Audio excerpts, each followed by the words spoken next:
So आज चाहिँ हामीहरूसँग छ बोया कम्पनीको BY-M1 माइक्रोफोन जुन कुनै पनि भिडियो अथवा प्रिपरेसनको लागि एकदमै सस्तो र भरपर्दो माइक मानिन्छ।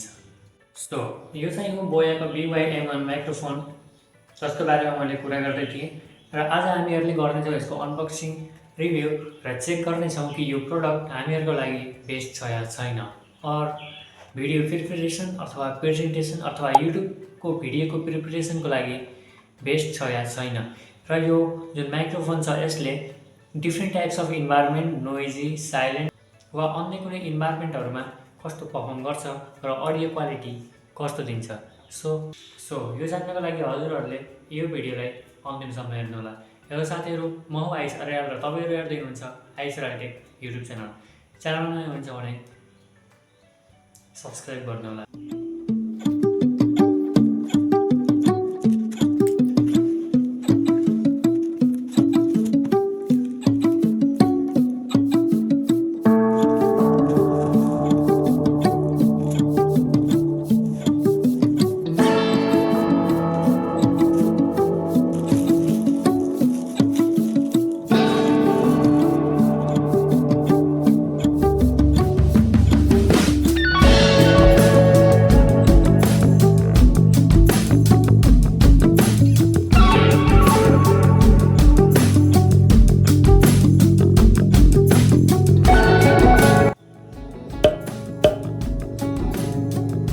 सो यसको ओरिजिनल प्राइसको बारेमा चाहिँ मलाई कुनै आइडिया छैन र तर बोयाको अफिसियल वेबसाइट अनुसार चाहिँ मैले तपाईँहरूलाई प्राइस स्क्रिनमा हालिदिने छु, तपाईँले त्यहाँबाट हेर्नुहोला।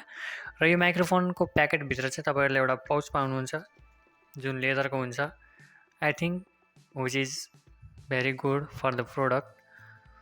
एन्ड यसभित्र चाहिँ तपाईँहरूले एउटा माइक पाउनुहुन्छ, पाउचभित्र चाहिँ एउटा माइक्रोफोन पाउनुहुन्छ, एउटा कलरको होल्डर जुन यो तपाईँले देख्न सक्नुहुन्छ, एउटा यो फर्म जस्तो टाइप अफ मेटेरियल पाउनुहुन्छ जसले चाहिँ कुनै पनि डिस्ट्रक्सन अथवा नोइजी इन्भाइरोमेन्टमा रेकर्ड गर्नको लागि चाहिँ हेल्प गर्छ।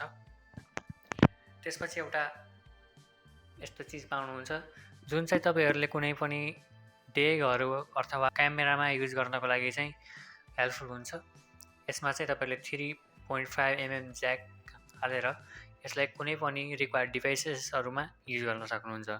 र यो जुन नर्मल जुन माइक छ यसमा चाहिँ तपाईँहरूले 3.5mm ज्याक पाउनुहुन्छ जसको थ्रु चाहिँ तपाईँहरूले आफ्नो मोबाइल फोन अथवा कम्प्युटर अथवा क्यामेरामै पनि 3.5mm ज्याकको प्रयोग गरेर अडियो रेकर्ड गर्न सक्नुहुन्छ र भिडियो रेकर्ड गर्न सक्नुहुन्छ। र अझ एउटा एडिसनल कुरा, यसमा चाहिँ तपाईँले एउटा सानो ब्याट्री पाउनुहुन्छ जुन तपाईँले अहिले स्क्रिनमा देखिरहनु भएको छ, जुन चाहिँ यस माइकको बिचमा चाहिँ एउटा भाग हुन्छ जसमा चाहिँ हामीले क्यामेरासँग यो माइक्रोफोनलाई युज गर्दा यो ब्याट्रीलाई त्यो ब्याट्रीको मोड्युलमा इन्सर्ट गरेर बल्ल युज गर्न सकिन्छ, नभए क्यामेरासँग काम गर्दैन। सो क्यामेरामा युज गर्दा चाहिँ त्यो जुन ब्याट्री छ त्यसको युज आउँछ, त्यसैले ब्याट्री पनि दिएको छ जुन एकदमै अझै राम्रो कुरा हो। सो अहिलेको जुन यो अडियो छ यो चाहिँ तपाईँहरूले यहीँ बोयाको M1 माइकबाट सुनिरहनु भएको छ र सुरुमा मैले इन्ट्रो गरेको अडियो चाहिँ मेरो नर्मल माइक्रोफोन अथवा स्मार्टफोनको माइक्रोफोनबाट हो।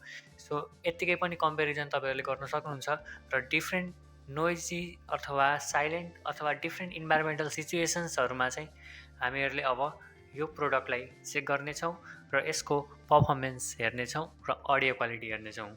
सो अब चाहिँ मैले तपाईँहरूलाई केही फिचर्स अथवा स्पेसिफिकेसन्सहरू बताउँछु जुन चाहिँ यो कम्पनीले क्लेम गर्छ र जुन युजर म्यानुअल र प्याकेटमा चाहिँ लेखिएको छ। यो चाहिँ compatible with smartphones and DSLR क्यामेराजहरूसँग, अडियो रेकर्डरहरूसँग र पर्सनल कम्प्युटर र ल्यापटपहरूसँग कम्पेटेबल छ भन्ने कुरा चाहिँ क्लेम गरेको छ। सो यो चाहिँ एउटा ओमी डिरेक्सन कन्डेन्सर माइक्रोफोन हो जसको मिनिङ चाहिँ मैले यहाँ साइडमा राखिदिएको छु, तपाईँले हेर्नु होला। यसले चाहिँ एकदमै हाई क्वालिटी अडियो रेकर्ड गर्छ भनेर कम्पनीले क्लेम गरेको छ, जुन तपाईँहरूले यदि किन्नुभयो भने यो प्याकेटको पछाडि चाहिँ देख्न सक्नुहुनेछ। इन्क्लुड्स ल्याभल क्लिप, जुन यो क्लिप मैले छोपिरहेको छु, र LR44 ब्याट्री जुन चाहिँ मैले क्यामेरामा युज गर्दाखेरि हाल्नुपर्छ भन्ने कुरा गरेँ भर्खरै, त्यो ब्याट्री। फोम वाइन्ड स्क्रिन भनेको चाहिँ यो ब्ल्याक कलरको कपडा अथवा जसले चाहिँ वाइन्डको साउन्डहरूलाई चाहिँ छेक्ने काम गर्छ त्यो यसको बारेमा कुरा गर्दैछ। र 1/4 को एडाप्टर। सो यसको एडाप्टर चाहिँ यो हो जहाँबाट चाहिँ तपाईँहरूले स्मार्टफोन एन्ड क्यामेराको लागि स्विच गर्ने फिचर पाउनुहुन्छ यसमा। यसमा पनि एउटा क्लिप पाउनुहुन्छ जुन तपाईँहरूले कुनै कपडामा अथवा कसैमा होल्ड गर्न सक्नुहुन्छ। सो अन्य कुरा गर्दा चाहिँ यसको माइक्रोफोनको जुन माइक्रोफोन छ वेटको कुरा गर्दा चाहिँ माइक्रोफोनको वेट छ 2.5 gram which is obviously very light. र यसको जुन पावर मोड्युल अथवा यो भने मैले यसको वेट चाहिँ अलिक बढी छ जुन हो 18 ग्राम, जुन धेरै पनि होइन। सो अन्य कुरा गर्दा चाहिँ यसको कनेक्टर चाहिँ 3.5 mm ज्याक जुन गोल्ड कलरमा आउँछ र यो 3.5 mm ज्याक भएको हुनाले नै तपाईँहरूले यसलाई स्मार्टफोनसँग युज गर्दा एकदमै इजी हुन्छ।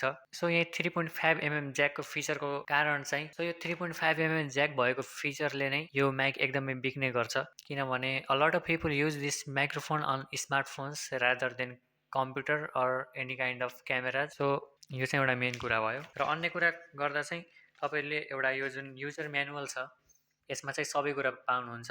यसमा ब्याट्री कसरी हाल्ने, कति डिस्टेन्समा माइक्रोफोन युज गर्नेदेखि a lot of things regarding this microphone. So यसको जुन केबल छ यसको लेन्थ चाहिँ अलमोस्ट 6 मिटर छ जुन एकदमै इनफ हुन्छ एउटा भिडियो रेकर्डरको लागि। सो यो चाहिँ ह्यान्डल गर्न चाहिँ अलिक गाह्रो नै हुनेछ, तल पुरै केबल नै केबल छ।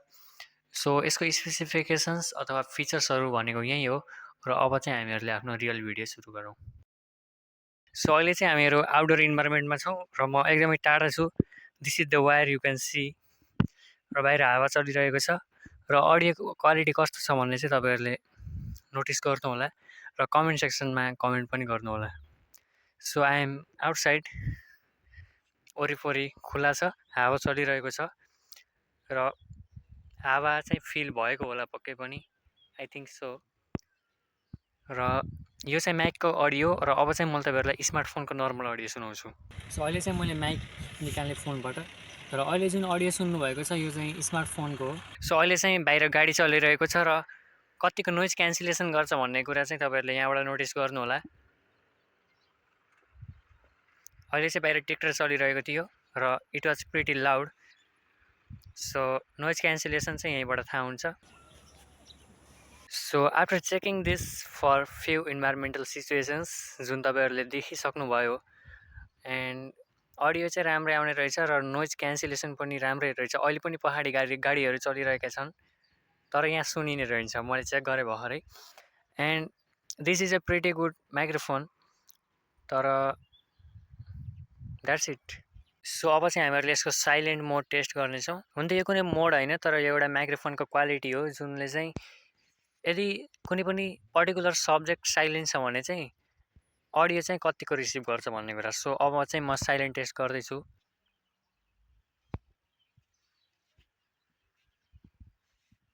सो मैले चाहिँ भर्खरै साइलेन्ट मोडमा चेक गरेँ र इन्भाइरोमेन्टको आवाज कतिको क्याप्चर गरेको थियो त्यो चाहिँ कमेन्ट सेक्सनमा भन्नुहोला।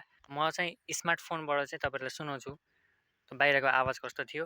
आई डोन्ट नो माइक्रोफोनले रेकर्ड गर्यो कि गरेन, सो लेट्स डु इट।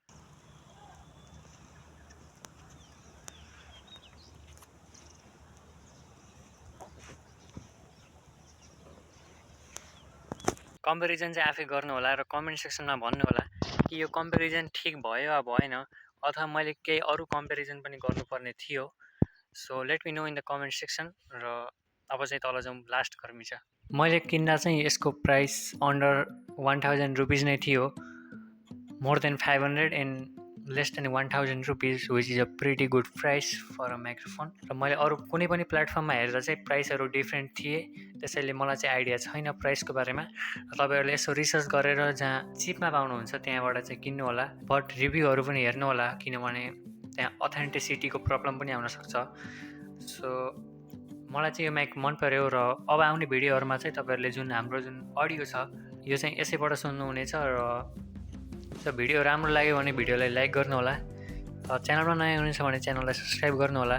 र अन्य भिडियोहरू पनि आउँदैछन् यस्तै खालका भिडियोहरू। एन्ड मेरो नाम हो आयुष अर्याल, तपाईँहरू हेर्दै हुनुहुन्छ आयुष अर्याल टेक युट्युब च्यानलमा नयाँ हुनुहुन्छ भने सब्सक्राइब गर्नुहोला। And I will catch you in the next one. By.